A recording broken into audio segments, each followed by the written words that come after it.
નડિયાદના ધારાસભ્ય પંકજ દેસાઈએ જેટકો સામે સવાલ ઉઠાવ્યા છે। જેટકોની નબળી કામગીરીને લઈને સવાલ ઉઠાવ્યા। અંડરગ્રાઉન્ડ વીજ લાઇન નાખ્યા બાદ નબળી કામગીરી સામે આવી। 66 કેવીની અંડરગ્રાઉન્ડ મહેશ્વરી લાઇન તાજેતરમાં નખાઈ હતી। જે જગ્યાઓ પર વીજ લાઇન નખાઈ ત્યાં જોખમી ખાડા પડ્યા છે અને ચોમાસાની ઋતુમાં ખાડાઓમાં અકસ્માત સર્જાવાનો ભય સૌથી વધુ રહેતું હોય છે। ત્યારે જેટકોને કહ્યું છે કે તાત્કાલિક ખાડાઓની મરામત કરવામાં આવે।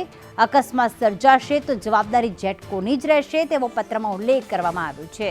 ધારાસભ્ય પંકજ દેસાઈ દ્વારા જેટકોના એક્ઝિક્યુટિવ એન્જિનિયરને પત્ર લખવામાં આવ્યો અને અંડરગ્રાઉન્ડ વીજ લાઇન નાખ્યા બાદ નબળી કામગીરી કરી છે। ખાડાની મરામત નથી કરવામાં આવી અને તેના કારણે ચોમાસામાં અકસ્માત સર્જાવાની શક્યતાને લઈને પત્ર લખ્યો છે કે મરામતની કામગીરી કરવામાં આવે। જે જગ્યાઓ પર વીજ લાઇન નખાઈ છે ત્યાં જોખમી ખાડા પડી ગયા છે, એટલે વાયરો ખુલ્લા છે। કોઈ પણ સમયે અકસ્માત સર્જાવાનો ભય છે અને જો અકસ્માત સર્જાશે તો તેની જવાબદારી જેટકોની રહેશે તેવો પત્રમાં ઉલ્લેખ કરવામાં આવ્યો છે। જો કામગીરી પૂર્ણ નહીં કરવામાં આવે અને જો અકસ્માત સર્જાશે તો સંપૂર્ણ જવાબદારી જેટકોની રહેશે તેવો ઉલ્લેખ કરવામાં આવ્યો છે પંકજ દેસાઈ દ્વારા।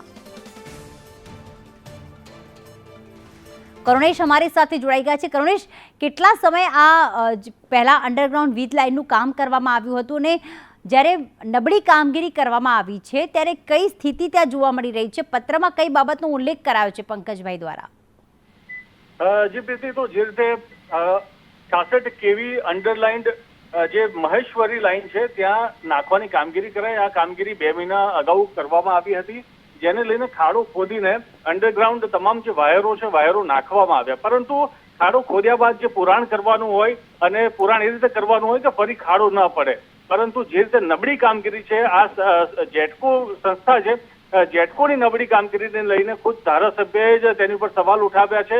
ધારાસભ્યએ તેમને ટકોર કરી છે કે આ નબળી કામગીરીને કારણે અકસ્માતનો ભય રહેલો છે અને ખાડો પૂર્યા પછી પણ એવી પરિસ્થિતિ અત્યારે સર્જન થઈ છે કે ફરી ખાડો પડી ગયો છે। ત્યારે વહેલી તકે આ ખાડો પૂરવાની તાકીદ કરી છે, સૂચના આપી દેવામાં આવી છે જેટકો વિભાગને।